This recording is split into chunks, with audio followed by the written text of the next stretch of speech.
So hello friends, welcome to my blog. So आता आम्ही चाललो नदीवर आणि चला आपण जाऊया मग नदीवर. ठीक आहे.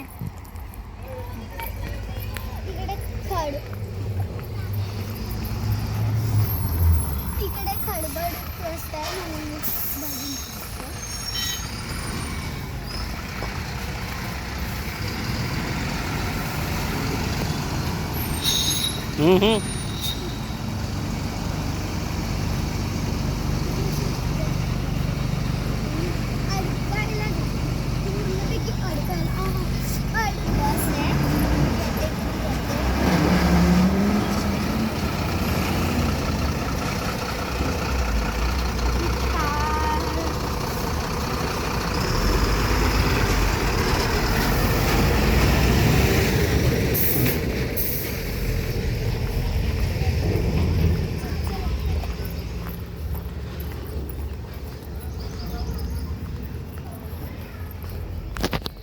आम्ही डायरेक्ट आता भेटून